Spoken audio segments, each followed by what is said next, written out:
अस्सलामु अलैकुम वरहमतुल्लाहि वबरकातुह। दोस्तों, जिस बात का डर था वही हुआ। दोस्तों, जेपीसी यानी जॉइंट पार्लियामेंट कमेटी ने वक्फ तरमीमी बिल को मंजूरी दे दी है और अपोजिशन के तमाम एतराज को रद्द कर दिया है, खत्म कर दिया है। दोस्तों, आज की ये सबसे अफसोसनाक और बुरी खबर है। दोस्तों, ये कैसे हुआ, आइए हम इस वीडियो के अंदर तफसील से जानते हैं। दोस्तों, ज्वाइंट पार्लियामेंट कमेटी और बीजेपी की हिमायत ने इसमें गौर खोज करने के बाद इसके 14 जो तरामीम जो रखे थे बीजेपी ने उसको मंजूरी दे दी है और अपोजिशन के 44 तरामीम को रिजेक्ट कर दिया है। दोस्तों, इसके बारे में राज्यसभा के सांसद नासिर हुसैन ने बड़ी तफसील से बताया है। आइए नासिर हुसैन की जुबानी सुनते हैं, फिर तफसीरा करते हैं। उसके बाद असदुद्दीन ओवैसी साहब ने भी बहुत जबरदस्त और लाजवाब एक बात कही है, वो भी सुनने के लायक है। आइए पहले नासिर हुसैन को सुनते हैं। आज जिस तरह से जेपीसी की मीटिंग में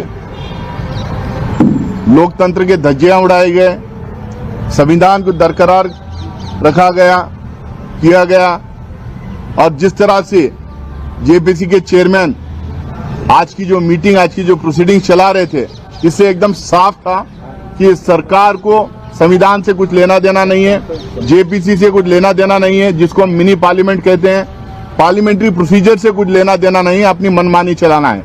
इसीलिए हम बार बार कह रहे थे 2024 के चुनाव के आसपास कि ये सरकार को अगर 400 से ज्यादा सीटें मिले तो ये संविधान बदलने का काम करेगी। ये संविधान बदलने का इनको मौका तो मिला नहीं, इनको देश की जनता इनको सबक सिखाई है, लेकिन उसके बावजूद ये बिट्स एंड पीसेस में संविधान को खत्म करने का काम कर रहे हैं। आज जिस तरह से अक़लियतों के हकूक को दबाया गया, जिस तरह से अक़लियतों को खत्म करने की एक साजिश आज की मीटिंग में की गई, उससे एकदम साफ जाहिर है कि ये सरकार किसी भी तरह से इस देश में दो तरह के लॉ लाना चाहती है।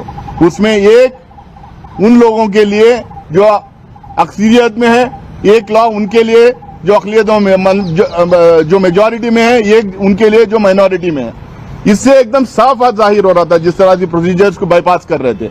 हम बार बार कह रहे थे कि 7-8 जो स्टेप्स हैं प्रोसीजर्स के, जो फाइनलाइजेशन ऑफ द रिपोर्ट में, उसको सारे प्रोसीजर्स को फॉलो करना चाहिए। हम बार बार ये कह रहे थे कि इसमें डिटेल डिस्कशन होना चाहिए, लेकिन जिस तरह से राजा साहब ने बताया कि उनके लिए complete disregard to the parliamentary procedure, आज उन्होंने आज का सेशन चलाया, आज की मीटिंग उन्होंने चलाई है। जैसा राजा साहब ने कहा, 95% जो स्टेक होल्डर्स आए थे, जो विटनेसेस बन के आए थे, वो इस बिल के खिलाफ उन्होंने अपनी बात रखी, ये बिल का विरोध करके उन्होंने गया है। 5% वो लोग थे जो सरकार से स्टेज मैनेज थे, जिनकी मानसिकता एकदम साफ नजर आ रही थी वो क्यों वहां पे आए थे। ना वो स्टेक होल्डर थे, ना उनको वक्त से कुछ लेना देना था। हम कह रहे थे कि ये 95% या 100% जो स्टेक होल्डर्स आए थे, उनके मिनट टू मिनट उनका जो मिनट्स है वो हमारे सामने रखा जाए, सारे मेंबर्स को दिया जाए। वो नहीं दिया गया।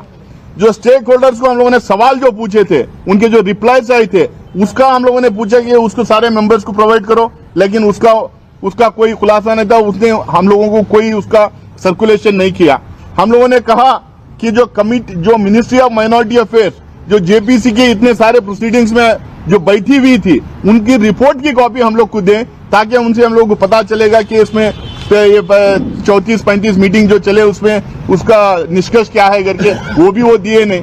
पिछले 3 स्टेट्स में जहां हम गए थे, पटना, लखनऊ और बिहार में जो मीटिंग्स हुए, जिनको 7 दिन 10 दिन का टाइम दिया गया था रिप्लाई करने के लिए, वो रिप्लाईज हम लोग को प्रोवाइड नहीं किया गया।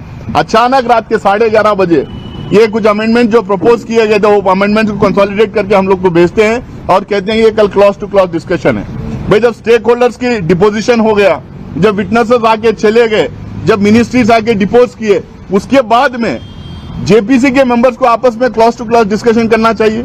जो अमेंडमेंट सरकार लाई थी उसको डिस्कस करना चाहिए। उसका कोई डिस्कशन नहीं, सीधा वोटिंग पे आप चले जा रहे हैं। इसका मतलब क्या है? फिर ये पूरा जो एक्सरसाइज था, 3-4 महीने 6 महीने का जो एक्सरसाइज था, ये किस चीज के लिए एक्सरसाइज था?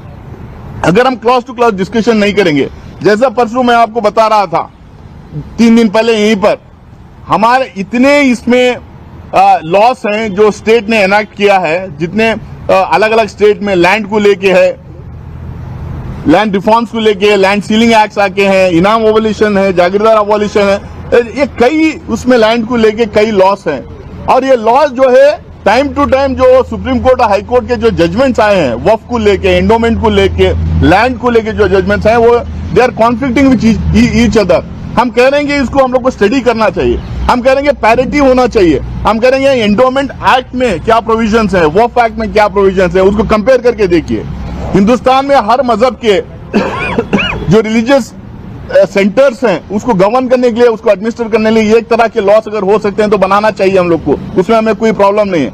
लेकिन अब एकदम साफ इसमें दिखाई दे रहा है कि वहां पे एंडोमेंट मुजराई डिपार्टमेंट के लिए अलग लॉस है, वक्फ के लिए अलग लॉस बनाए गए हैं। यहाँ पे हम लोग को ना बोलने दिया गया, ना हमारे अमेंडमेंट्स के ऊपर बात रखने दी गई। जो मूवर है अमेंडमेंट का उसको एक दो शब्द जनरली पार्लियामेंट में बोलने दिया जाता है, यहाँ पे बोलने नहीं दिया गया और पूरे तरह से बुलडोज करके इस बिल को लेके आ रहे हैं। सिर्फ और सिर्फ इनकी मंशा ये है, एक दिल्ली इलेक्शन में उसका फायदा उठाएं, दूसरा इनको जो है एक माइनॉरिटीज को इस देश में सेकेंड ग्रेड सिटीजन बनाने के राह में जो है उस डायरेक्शन में ये पहला स्टेप है। बहुत दोस्तों अब आइए वक्फ तरमीमी बिल की मंजूरी के बारे में असदुद्दीन ओवैसी साहब ने क्या कहा है, उनकी जबानी सुनते हैं। देखिए, ये जो वक्फ का बिल है ये बहुत ही नाजुक मसला है। जल्दबाजी में अगर सरकार ये चाहती है कि बुलडोज करके जॉइंट वर्किंग कमेटी से इसको पार्लियामेंट को लाया जाए तो इसके बहुत बुरे नतीजे निकलेंगे, कानूनी तौर पर भी और एक कम्युनिटी पर इसका बहुत बुरा असर पड़ने वाला है।